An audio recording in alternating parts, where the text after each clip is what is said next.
We're live now. Alright, so this is Arsenal versus Dundalk in the Europa League group stages, in which Arsenal won the game 3-0 already. That you had already seen it. But anyways, first thing first, if you tune in, please subscribe content and give me a feedback on anything that you think went wrong and such forth. But so far, yeah, I think we're doing good in the Europa League stages. Now I'm looking at some of the fixtures that we have left, and they're quite favorable in regards to Arsenal, and I think we can get something out of these games. But anyways, I want to start off with the administration. As I said, subscribe to the channel. Please subscribe to the channel. It is straight football content, and I can tell you, you're going to enjoy these contents. Really hard to deal with sometimes because there are so many restrictions in which, and guidelines in which we have to follow. But we know that this is where we can really get ourselves in a stable position to play against Manchester United coming this weekend, because we know that is the game in which all Arsenal fans are really looking at and being keyed on at the moment. But we really know that this is not going to be an easy game. We all know that. But what I want us to realize is that in the game of football, no game is easy.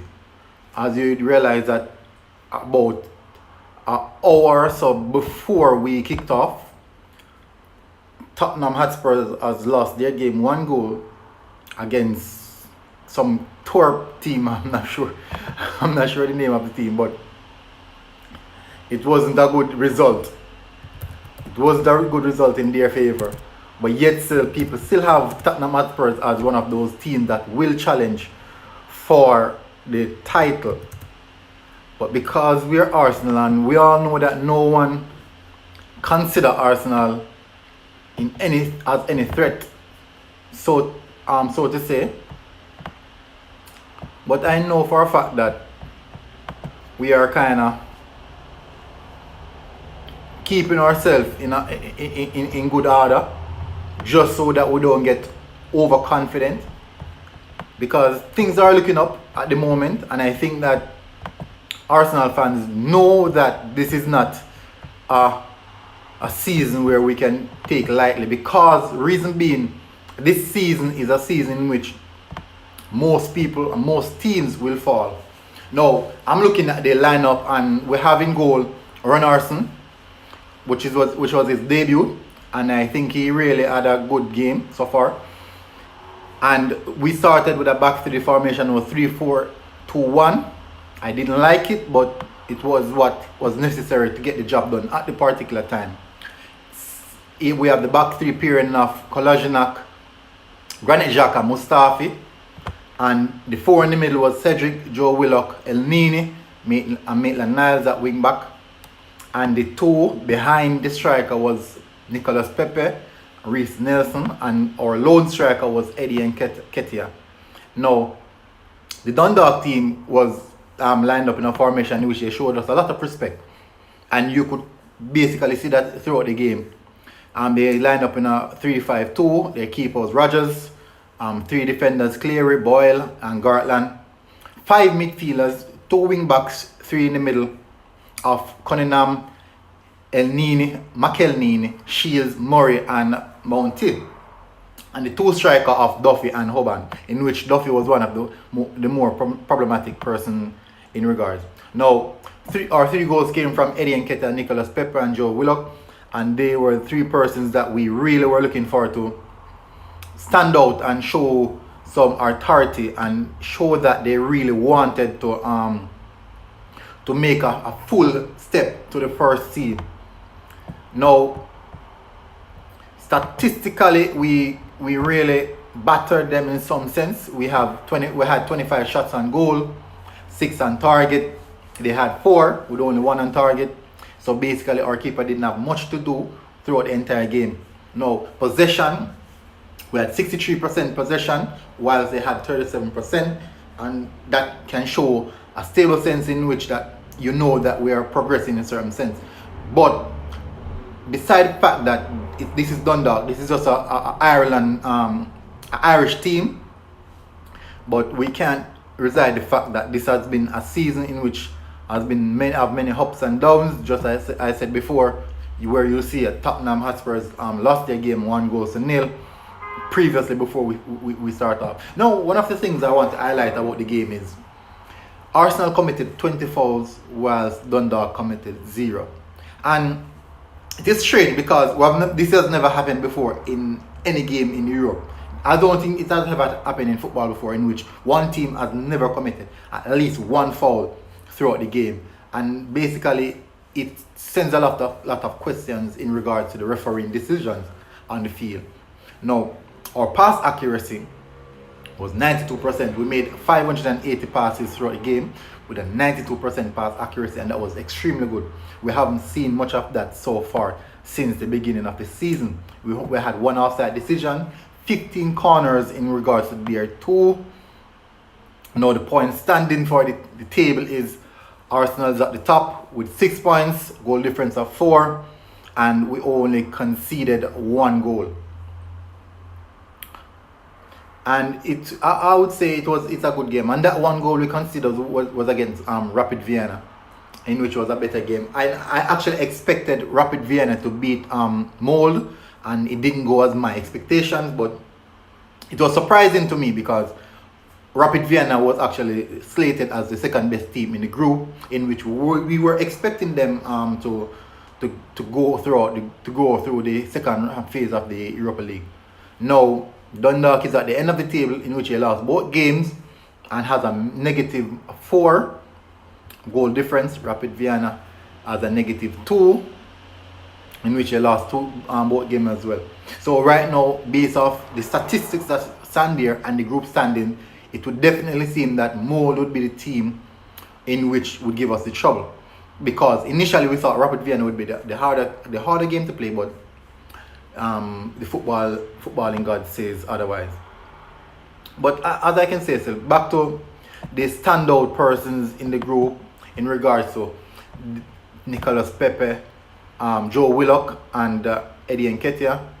Reece Nelson had a very good game. He was actually my man of the match because he stamped his authority in the game. Really stand out, really push hard to get himself involved in 90% of his battles. He won basically almost all his 50-50 challenges, and it was a very sound performance. Now, going to the player ratings, Ronaldson didn't have much to do in the game, so in regards to that, I'll give him a 7. Mustafi, I don't like Mustafi none at all because he's prone to these massive errors and mistakes, but he had a solid game, and I cannot take that fact away. I'd give Mustafi also a 7. Granted, Xhaka had a good game playing at the center of the centre-back pairing. I give Granit Xhaka a 7 as well. Kolasinac, one of the best games he had in a very long time, so I give Kolasinac a 1. Also, the midfield 4. Cedric, basically an average game from him, so I give him a 4.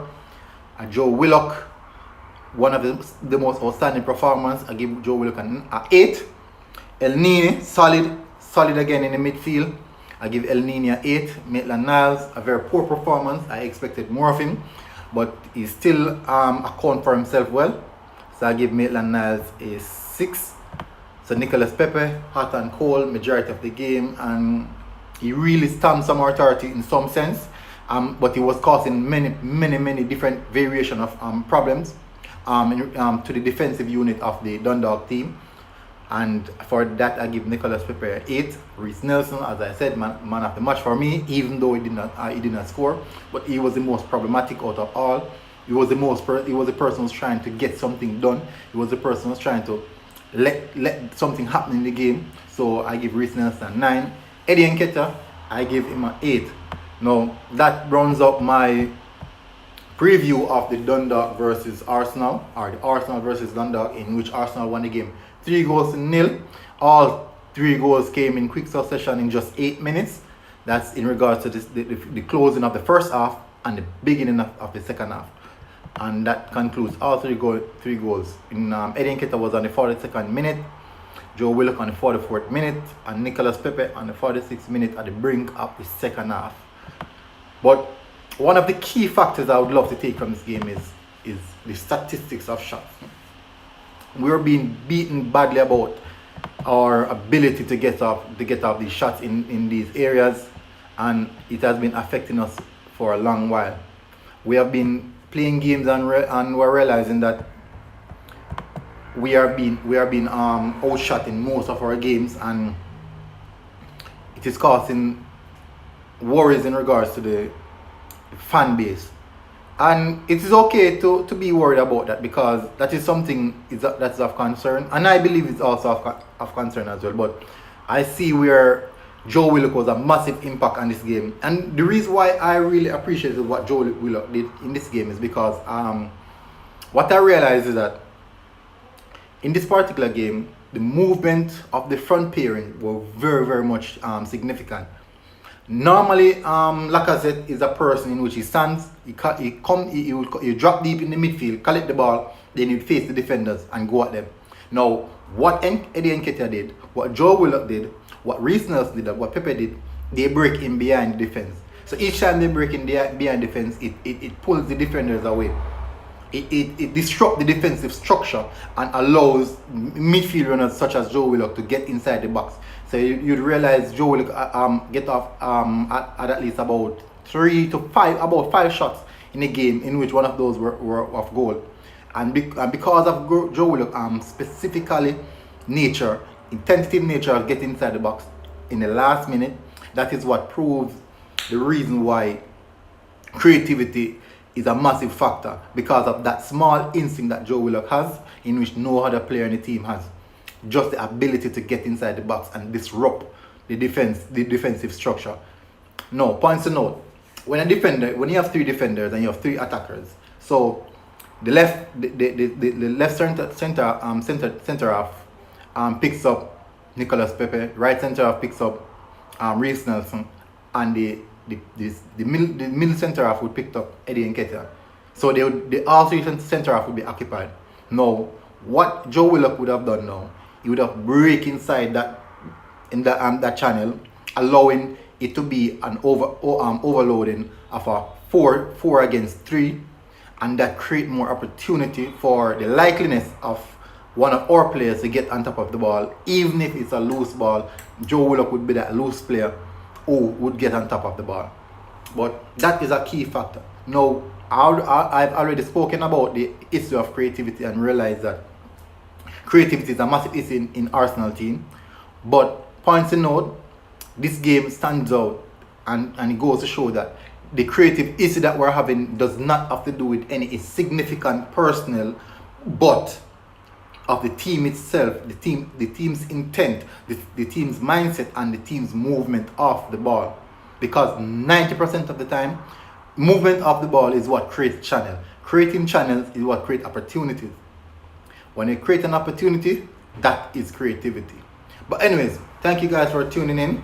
Anyone that's tuning in, please drop a like. If you're seeing the channel for first, just drop a like, subscribe if you will, and I'll see you again next time. No, thank you for tuning in, and I'll see you again.